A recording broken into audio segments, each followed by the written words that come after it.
Bueno, y queremos entender un poco mejor qué es lo que está pasando realmente con esta represa de Hidroituango y pues el futuro que tendría la mega obra, porque sí sabemos que era de gran importancia para el país, lo es todavía mientras se define el futuro y para la generación de energía que entre otras pues podríamos exportar. Así que contamos en nuestro estudio en Capital Noticias con el presidente de la Sociedad Colombiana de Ingenieros, Argelino Durán. Ingeniero, muy buenas tardes. Y pues de una vez, ¿cómo nos podría explicar usted un poco mejor lo que sucedió ahí en Hidroituango desde el principio de la emergencia? Fue una situación por un derrumbe que tapó un túnel, pero ¿cómo nos podría ayudar usted a entenderlo mejor? Bueno, Carolina, con mucho gusto a tratar de explicarles cómo es el tema. Sí. Para construir la presa se necesitaba desviar el río Cauca por debajo de la montaña, claro, porque se necesitaba que ese espacio estuviera seco. Entonces, para eso se hacen 2 túneles de desviación, por ahí se desvía el río Cauca y se empieza a construir la presa. Finalmente, se construye un tercer túnel, que es el que iba a quedar funcionando permanentemente, que debe tener compuertas en su boca para poderlo cerrar. Los otros 2 túneles que se habían hecho no tenían compuertas. Y cuando ya estaban cerca del momento, el cronograma de empezar a llenar la presa,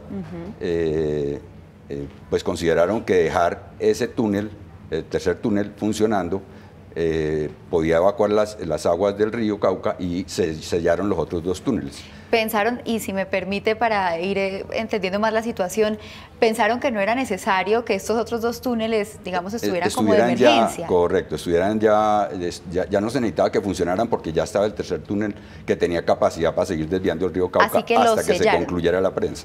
Sí. Entonces sellaron esos 2 túneles con unos tapones de concreto. Desafortunadamente, el tercer túnel sufrió un derrumbe. Al sufrir el derrumbe, se tapó.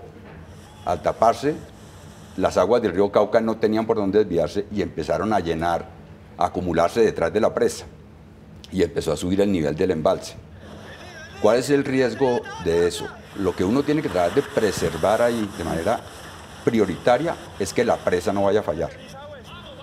El nivel del embalse no puede sobrepasar la altura de la presa porque la presa falla. Entonces, EPM, creo que de una manera acertada, decidió parar la velocidad con la que iba subiendo el embalse, abriendo las compuertas que conducen a la casa de máquinas. Que están debajo de una montaña. Están debajo de una montaña. La casa de máquinas y la conducción desde las compuertas, todas están bajo la montaña derecha. Sí. La presa no tiene por dentro ninguna conducción. Sí. Sí, la presa es simplemente un muro en roca para evitar que el río, que las aguas se vayan, se vayan por ahí. Entonces abrieron la casa de máquinas y efectivamente lograron reducir el ritmo de crecimiento del embalse. ¿Por qué era tan importante reducir el ritmo? Al ritmo que venían subiendo 5 metros al día.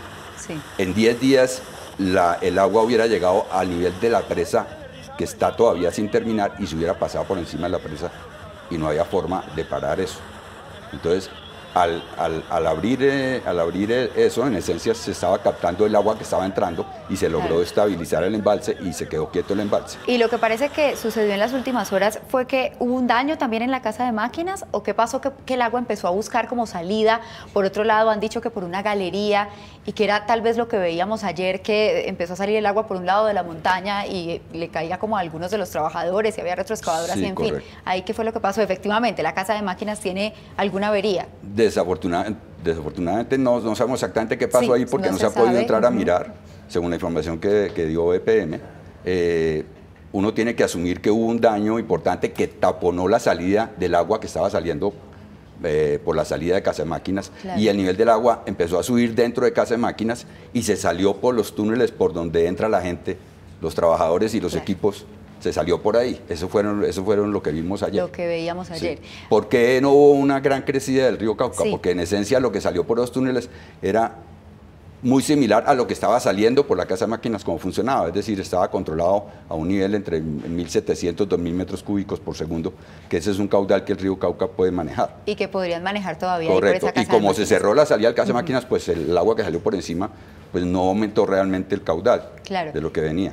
Pero y si, por ejemplo, sigue lloviendo o se sella finalmente ese camino, esa galería que ayer pudo abrir el agua, estaríamos en una situación en la que uno puede hablar de que la represa ceda, que se dañe, y si eso pasa, Entonces, ¿cuál sería el futuro, digamos, de los municipios ahí aguas abajo? Mire, para mí lo más crítico es que tenemos que llevar la presa hasta un nivel en el cual el vertedero de excesos ya pueda funcionar. El vertedero de excesos es una estructura que está más baja que la cresta final de la presa. Sí. Entonces el agua cuando llegue ahí, uno puede abrir el vertedero y el agua se va por ahí. Tiene capacidad para evacuar el agua y nunca va a pasarse por encima de la presa. Con eso se garantiza la estabilidad de la presa. Lo que pasa es que a la presa, según información que dieron ayer en EPM, le faltan todavía 7 metros para que el vertedero pueda funcionar. Lo difícil de la situación de ayer, que tampoco tenemos información, es si con ese chorro que salió, se afectó la vía por la cual los camiones están subiendo el material para realzar la presa. ¿Eran esos 7 metros lo que nos decía EPM, que tenía 11.000 personas trabajando en terminar la presa? ¿Era eso? Sí, sí, me parece como un poco exagerada la cifra de 11.000, pero bueno. ¿De qué fue lo que entregaron? Sí.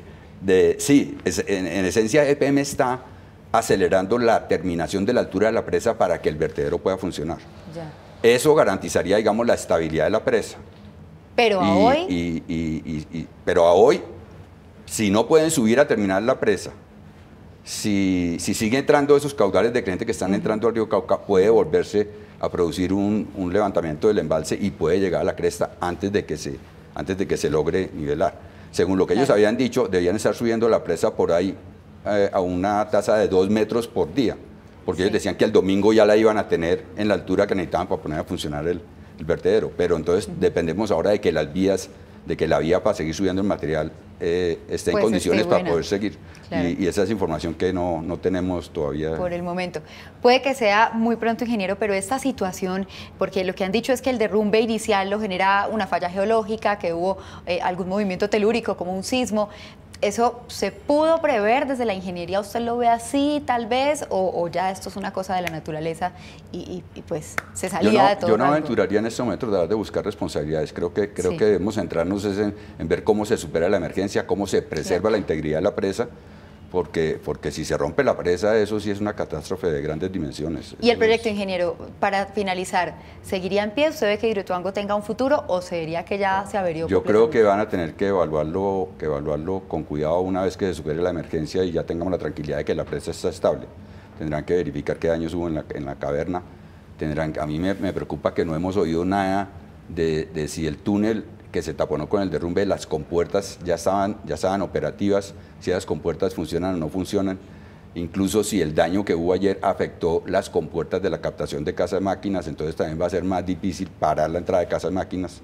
Hay muchos interrogantes porque por falta de información yo no podría responder. Bueno, claro, seguramente lo principal, y usted tiene toda la razón, ahora es salvar vidas y que esa ayuda del gobierno nacional pues también llegue, porque Antioquia ya ha dicho que le está quedando grande en todo caso, un poco a atender a esta cantidad de personas. Ingeniero Argelino Durán, muchísimas gracias por habernos acompañado en Capital Noticias. Seguimos con más.